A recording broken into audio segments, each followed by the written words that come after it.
In this video, we're going to talk about myths of strategy.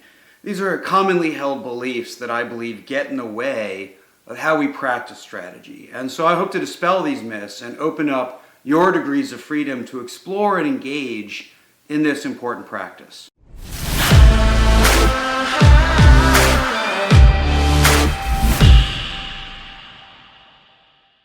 So the first myth that we want to cover is that there is a right way.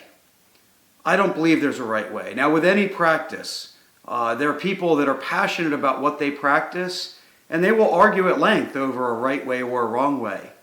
In a lot of cases, such as science and medicine, and perhaps accounting and law, that's probably the right thing to do and find the right way. But in strategic thinking and planning, I don't believe that's true at all. There is no right way. Now, to help understand this is that there's a premise that I follow that all models are wrong and some are useful.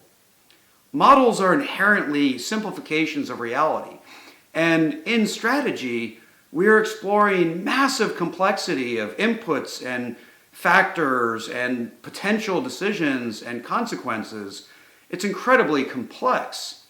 And the models and frameworks are helpful to help us deconstruct how we think and how we process all that information to draw some conclusions. But the very fact that they are simplifications mean none of them are right. The only question is, do they help you? And so I think both the person and the situation might call for different frameworks, and so there might be a best way for you to explore making those decisions.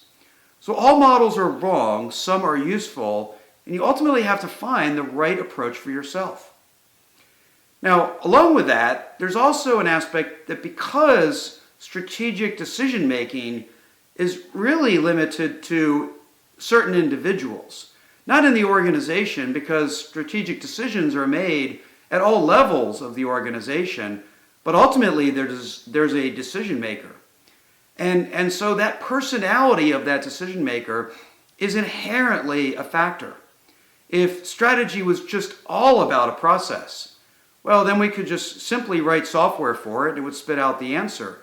But we would miss all the creativity and risk and creation process that comes with strategic thinking. So it is a person-driven and therefore a personality-driven process. So examples of that is how data-driven are you or how intuition-driven are you? That where you fall in that spectrum is going to affect how you go about the strategic thinking process.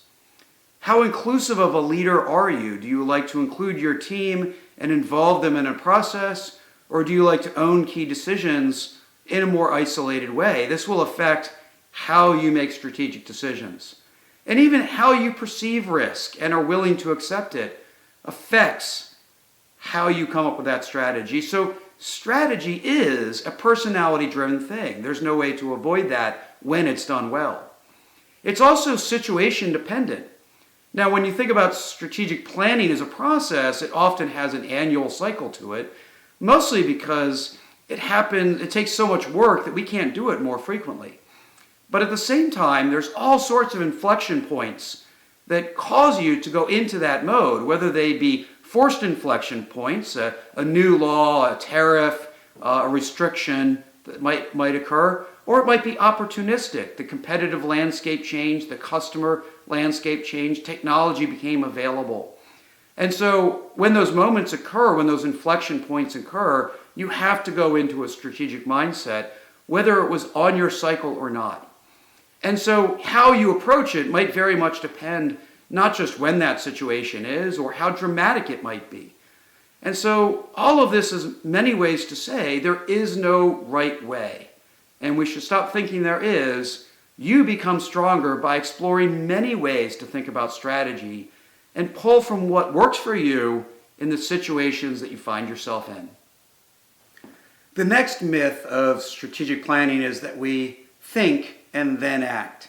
That these are separate parts of strategy when, in fact, our actions ultimately determine our strategy, whether it was properly connected to what we thought or not. strategy, when done well, is evolving. It adjusts as you constantly bring in new information. And the very first decision that you make that deviates from the plan, you essentially have changed the strategy. And so strategy is not this process where you divide and conquer. You do the thinking and then you do the acting. It is a constantly evolving practice. And so your strategy might be consistent for a very long time, and then it might feel like you are thinking and then acting, but that's only because you've continued to make decisions consistent with earlier decisions. Fundamentally, you're making strategic decisions numerous times, and the faster your organization moves or your industry moves, the more frequently you're making such decisions.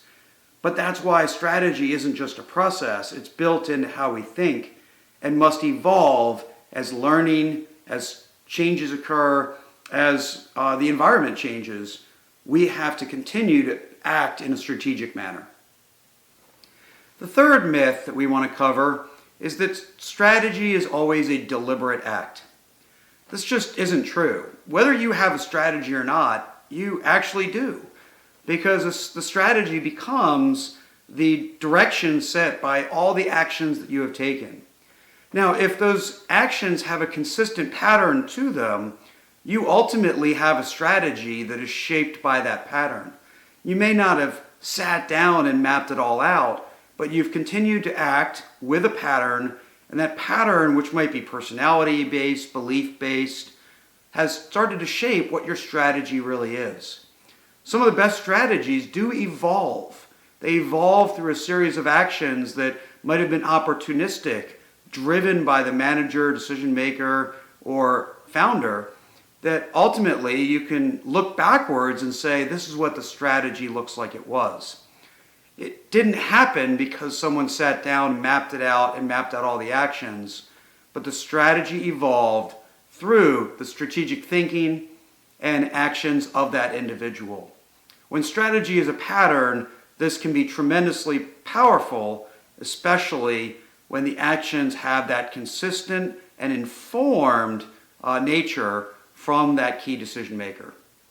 Now, these three myths are just meant to be shared to break free from the sort of shackles of these myths, to explore strategy on your own terms. And ultimately, we have to make this a personal task, because ultimately we own the consequences of the strategic decisions that we make.